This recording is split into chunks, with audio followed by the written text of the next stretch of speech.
For the players. Ready? Welcome to For the Players. My name is Darsh. We're here to kick off this week in gaming. It was a busy week this week. I'm here with Mike and Nick. Let's just get right into it. Yo. Yeah. So welcome to the show. A week ago, we saw probably one of the biggest trailers drop in gaming history. It's no secret to most of us now that what we're talking about here, it's GTA 6. Finally released, the long-awaited trailer that we've been waiting to see for quite some time now. 12 years in the making, I think, right? It's been, about that time since we got the last Grand Theft Auto. People have just been waiting to see this trailer come out, and I don't know about you guys, but for me, it left me wanting more and essentially wanting to see, basically hyped for when this game eventually does come out because it looks so good. Nick, what did you think about the trailer when you saw it? Yeah, I mean, it was super dope. I was excited and super hyped when it dropped. I think I sent it to you guys in the group chat too. And, I played the other ones. I was actually thinking about recently re-downloading 5 off of Game Pass because it's on there. But yeah, I mean, the trailer looks crisp. The graphics, I think, are going to be really good. And it's just got me really hyped to jump back into Grand Theft Auto. Speaking of the graphics, real quick, are these the best graphics you think we've ever seen for a video game? Not just Grand Theft Auto, but period. I mean, when you look at these graphics, on social media or you're scrolling through your timeline, I don't know about you guys, but they're almost indistinguishable for me when I look at them to tell, like, if they're real or not. And obviously at this point, the trailer's been out for a little bit and it's a little bit more easier to tell, like, oh, that's from the GTA trailer. But the first couple of days, man, I saw some stuff and I was just like, wait a second, that's from GTA? Yeah, I think it's impressive too because if it's all console, no PC, like those are console graphics. Like it's pretty insane. I wonder what it would look like on a really good PC running those graphics. But yeah, I agree. It looks really good. To touch on what you guys were talking about, 10 years or so in the making. The last time one of these came out, I mean, we were like 20, 21. Like it's been a long time. And I mean, it's probably going to be the biggest game that year. I don't see anything else coming close to that. Be curious to see what they drop, after this, what the soundtrack's going to be like, that type of thing. But yeah, a little bummed out we're going to have to wait even longer, but I think the trailer showed what the capabilities are and how big the map's going to be. And, just gave us a taste of what people have been wanting to see for a really long time. I'm bummed out too that it's going to take a while, but, I know they're reallocating all their resources to the console port instead of trying to bring it out on console and PC at the same time. So I think it's going to be like a really polished game. I mean, I don't think Rockstar's going to take any chances because people have been waiting for this game for so long. So, I think they're going to try to just make the best AAA title that they can. I think it's really interesting. That says a lot, right? Yeah. It says a lot that they've waited this long. I mean, think of how many games take this long to make, and Rockstar is kind of one of the dying breeds of company that isn't owned by Sony or Microsoft or somebody big. And the last game the last game they put out, like a big game, was Red Dead 2, and so the fact that they're having all these people work on it, I mean, obviously, hopefully it's probably going to do really well. I feel like curious to see how much money they've spent on this game, but definitely excited. Wish it would have been Bully 2, but for sure. Be happy with Grand Theft Auto 6. I think too, when you look at Red Dead, that game gets so much praise with how great the story is, but also too how good the graphics are. And I'll tell you, like, when thinking about this trailer coming out, I never thought that the graphics would be better than Red Dead 2 because the like not just the graphics, but also the physics in that game is just so lifelike. And honestly, you know, I know we waited so long, but this game doesn't look like it's going to disappoint at all. I don't think there has been a terrible Grand Theft Auto. There's been some, you could say that aren't as good as others, but I don't think you ever look at Grand Theft Auto as a franchise and go, man, I don't know what they were doing here, right? I think if anything, most people would say 4 was probably the weakest one out of this franchise, right? Agree. But even then, like when that game came out too, it still did some new interesting things that we hadn't seen before in a Grand Theft Auto game. Yeah, me personally, when I think about what my favorite one is probably definitely GTA 3. With getting it for Christmas the year it came out on PlayStation 2, it was, a dream come true essentially.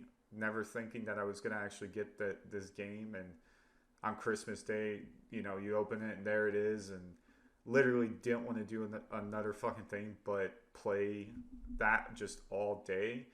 Except when you get to the part where you're trying to do a mission for Luigi and it tells you to hit that L3 button and you're like, what the hell is that? Yeah. That took One of the hardest missions. took like almost 4 hours or something crazy like that. And I think when I finally figured it out, it was like accidentally throwing the controller on the ground or something, and you're like, wait a second, what did I just do? But yeah, I mean, what are your guys' favorite Grand Theft Auto game? So my favorite would have to be Vice City.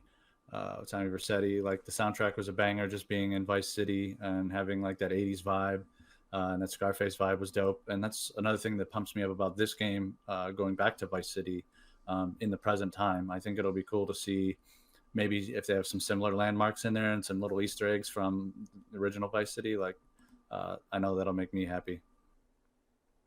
Yeah, I mean, I gotta agree with Darsh on this. I mean, Vice City is a close number 2. Close number 1, but it's 2 for me. But yeah, Grand Theft Auto 3, I feel like it just took such a big step from what it was on PlayStation to PS2, and True. expanding with a huge map. And I mean, it was one of the bigger maps, I think, at the time. And the soundtrack for Vice City will always be one of my favorites. And I love Scarface, so that's a big one for me. But yeah, getting Grand Theft Auto 3 for Christmas when the PS2 was brand new, and I mean, we played that game so much, and I think it's one of the only ones. I mean, I haven't beaten too many Grand Theft Autos. I feel like maybe that and maybe Vice City, but yeah, we played that so much, and it was definitely like a different game at the time for sure. And I would definitely say that was probably my favorite. Now that you guys have both talked about Grand Theft Auto 3, it's got me thinking about one time Tommy when we were in Vercetti's school. fat ass.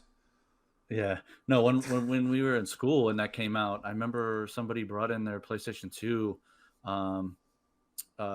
because we had like free study hall and we were allowed to do whatever we wanted.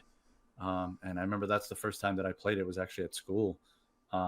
And it was wild. Like the teachers just didn't give a shit. And we just had the PS2 hooked up there and just played for like an hour. And then he just unhooked it and took it with him about the rest of his day. But it was just so funny that he just got the game and then brought it in and they let us play. Yeah, I'm pretty sure one of our friends, like for his birthday, back when you could like rent consoles from Blockbuster, I think his mom rented a console for his birthday just for that day, and like had to rent some games as well. But yeah, it was wild trying to play that with all those people. But I mean, we were young still too, so Yeah. like Real quickly, definitely fun. we'll move on, but quick predictions. Do you think that GTA 6 will probably be one of the highest selling games of all time when it finally does release? Because I think that you will get initially a ton of people buying it on console, and then you may even see the same people buying it again as well too on PC.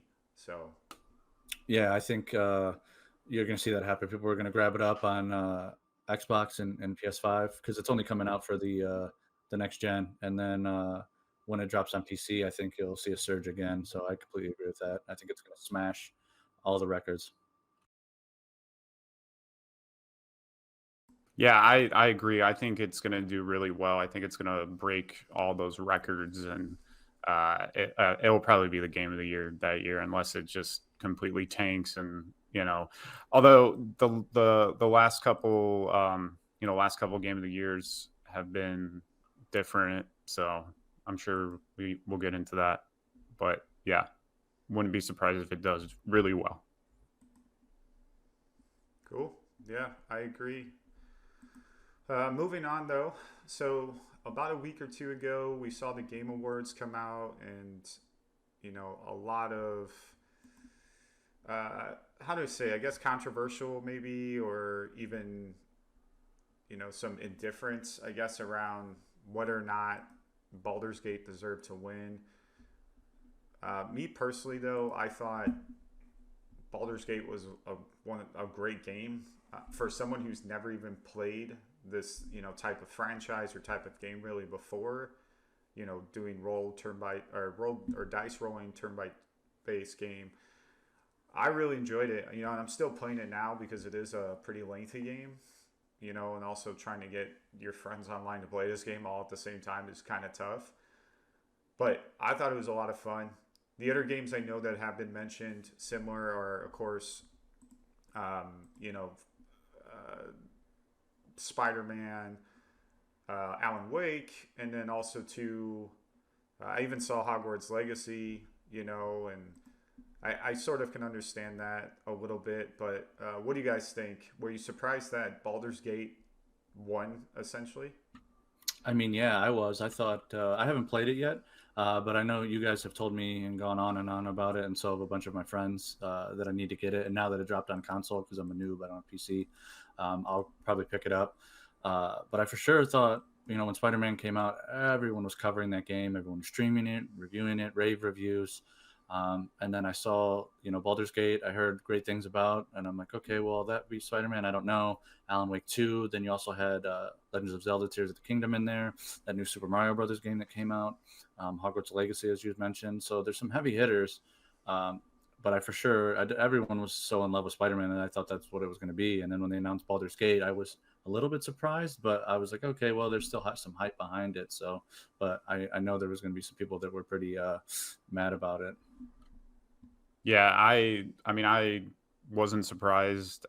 If you look at some of the last few years with Game of the Year, I mean, before this year it was Elden Ring, which, yeah, I feel like storytelling and fairy fantasy games are doing really well right now, and people have just gotten into them a lot. This one in particular, you've got over 200 hours worth of gameplay, which is amazing and a value of its own. The fact that you can play with your friends, and there's different outcomes for everything you do. I mean, it's unlimited amount of playing time, in my opinion. I think it's funny that Resident Evil 4, the remake, was up for a Game of the Year this year, which is, I don't know, it's kind of funny. I mean, obviously, that game was really good when it came out, and the remaster, it almost makes me think that they just threw in some games at the end to kind of give some variety to the category. But honestly, I love Baldur's Gate. Continue to play it, and I hadn't played any of them before this, and I'm glad that I am now. Yeah, I think a lot of people, like I said, have a difference of what they thought was. And with Game of the Year, I think sometimes there's a clear choice, right, of what Game of the Year is, and then there's some where you go, well, hey, I really would like it to be this game because that's my favorite game, but there's definitely two or three other games you could go and say, well, those games are just as good, and even though I didn't like them, if they win, I wouldn't feel any type of way. And I feel like that's almost how it was this year, right? There was, favorite games that you wanted to win, but I think the thing is the Spider-Man kind of fan base for that game is pretty big, and it may just be hardcore Sony fanboys just upset that Spider-Man didn't win too. Like, I don't know. Everyone had been waiting for Spider-Man for so long, not as long as GTA, but so I know that they were like really pushing for that game just because everyone's been waiting for it and it's been a hot title to come out. So I think that's where all that discourse is coming from. Yeah, what I was gonna say though too is it's really interesting. Like, you think that game of the year sometimes would equate to the best-selling game, right? Usually that's like, Yeah. that makes a lot of In sense. theory, yeah. But if I asked you what was the best-selling game as far as like unit-wise this year, do you know what it is? Hogwarts Legacy. Yeah, it was Hogwarts Legacy. I would say that wasn't on Game Pass, and I know people were picking that up left and right. So, I mean, I had to go with that one. Yeah, I mean the thing is too is you think about the franchise that already or the following for that franchise already, and to be honest, like Hogwarts Legacy was a fun game to play. It did get a little repetitive after a little while, but you know, it was super fun. It was the first Harry Potter game that we've really gotten in For sure. over a decade too, and wasn't tied specifically to the movies, and had just enough of like customization and those things that you could really actually enjoy the game. And I'm glad it had success, not because I thought like, I wanted it to win game of the year or whatever, but now I think that opens the door for a bunch more games to now come out because of the success. And I'm really hoping that, eventually, there was rumors, I think, of doing like a Quidditch title, for that. I could only imagine like a my player career with Quidditch, how sick that would be. Hilarious. You just come out with like a fucking fade and tat it up on your broom. Well, I mean, all that VC. yeah, you just start off at like one of the schools. Galleons. They give you like 4 schools to start off. It's like Hogwarts, Dumpstrain, Bobot, and then like Bobaton. Yeah, whatever. You know what I'm talking about. But they give you like a couple like schools you could start off. That's like the Not me, not you. Hermione, you. Yeah, they give you a couple colleges you could start off, but they're just the schools, and then like you can pick like a world's team to go play for, or like they could create like almost like a Premier League essentially with like some of the names from the book. I think it would be a lot of fun, honestly. I'm just trying to get drafted so I can play with Crumb on the Bulgarians. Right. Yeah. Yeah, I mean, me and Darsh used to play Quidditch World Cup on PS2 all the time when we were kids. I mean, it was a lot of fun, and if they could make something similar to that, but definitely more in detail, it would be definitely I'd buy it. For sure, me too. What's crazy too about Hogwarts Legacy is the game sold more than 12 million copies in just the first 2 weeks of launch. And I think it ended up grossing around $1 billion and ended up selling, I think, 15 million copies. Damn. Worldwide. When it dropped, I think it broke records on Twitch for streams too. It was the most streamed game. Yeah. I remember it was the most hyped game for me. I mean, you guys know, I still play it here and there now, and I'm still finding secrets and stuff. So, I mean, I think it was a great game. I think it just got overshadowed by all the other games. I mean, so many bangers came out this year. Like, what can you do, really, though, Yeah. No, I agree. Well, that moves us into our next topic, which is on this day in gaming history. So, on this day. Yeah, on this day. So, this week we chose 2. Just because there was 2 games that came out this week that were just absolutely fire. The first one we're gonna do is Clock Tower. Came out on PlayStation 1 it was 2 days ago, in 1996 on PlayStation 1. For those who don't know, Clock Tower is a point-and-click survival horror game. This game sold over 500,000 copies, I believe, globally, which wasn't too bad for the type of game it was, honestly. If you haven't ever played this game, it's absolutely terrifying to play. I remember playing it as a kid and just having like nightmares about it, right? You're essentially in the game just playing as like mostly as like a schoolgirl, I guess, and you're just being chased by this guy with these giant scissors the entire time. They're basically like hedge clippers, and the whole point is to like solve this murder and figure out who this guy is. It's nightmare fuel, honestly, is what it is. It's no surprise to me growing up later learning that this game was made in Japan and that's where it was first released, because you didn't get these kind of games in America in like the 90s like that. And I'm kind of actually shocked that it actually was released here, you know. Was this a PS1 drop? Yeah, it was. It was on PlayStation Yeah. 1. Yeah, I didn't really play this game when I was younger. I remember you guys loved it and always telling me about it. I really didn't get into it, but it always looked dope. And maybe I'll go back now and play it. I'll have to see if I can find an emulator or something and see what the hype is about. What about you, Mike? Oh, I was wondering where he was going. I had to go snag it real quick. Yeah, I love this game. We grew up playing it, and yeah, I don't know how terrifying it is now that we're adults, but when you were a kid playing this game, it was pretty scary. And You're little kids. it's funny. I don't even remember it being a point and click game until after I bought it again. And I bought this game I rebought this game like 10 years ago for like, I don't know, $50 or $20 or something like that. This game is now $250 to $300. So I'm Right. glad I bought it. To bring that over when you come around next time, let Daddy get his hands on it. Yeah. Yeah, I mean, it's definitely a game you got to sit down and play for a while because the story is very, and it's point and click, and it's funny. It reminds me a lot of Alan Wake, where you're just mostly running a lot of the time, and you're trying to solve a murder in Savannah. Murder. Yeah, it's interesting when you look at the reception fee that this game got. A lot of people were talking about that it was too boring at points, and I'm like, that's probably true.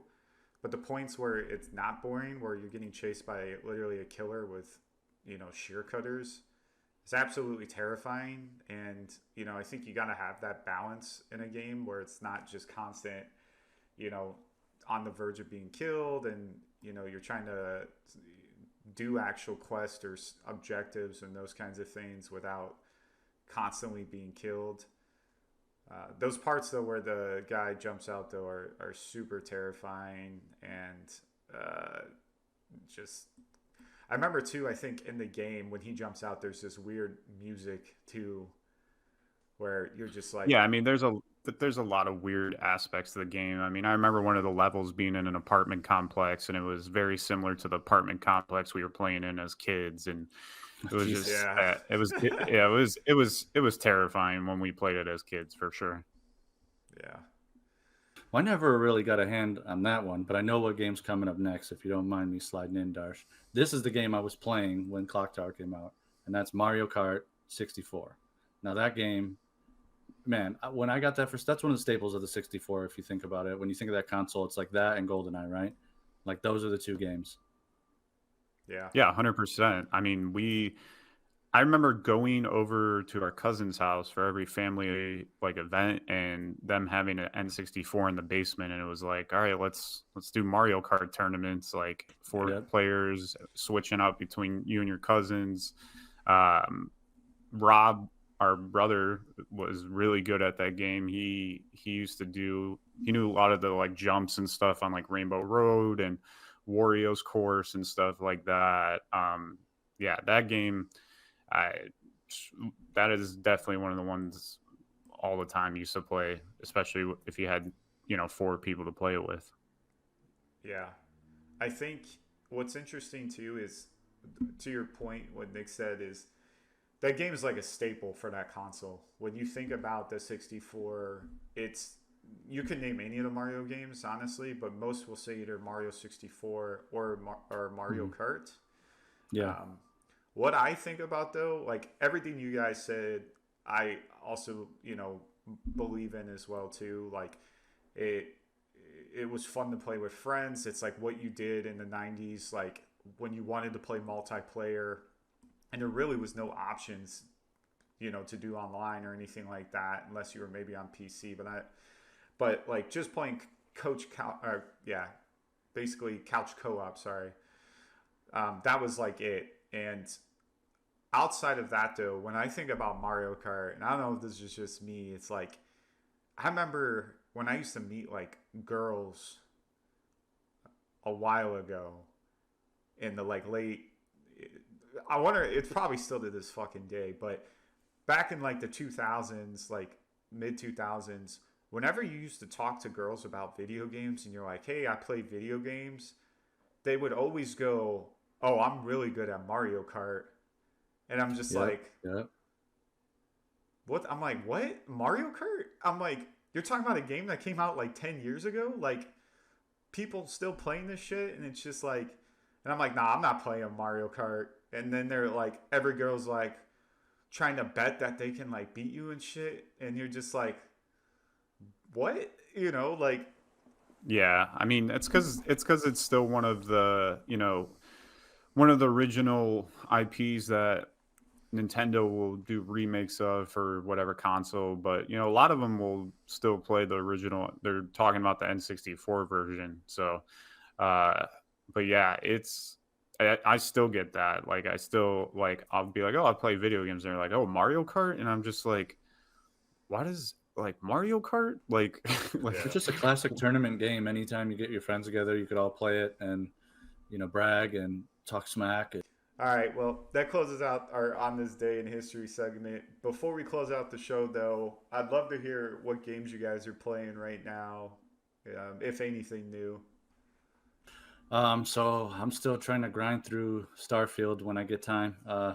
It's just a long grind. That game's so massive. You know, you really have to figure out what you're doing in the game and like your path. So, you know, when I get a minute to sit down and game, that's what I'm playing. What about you, Mike?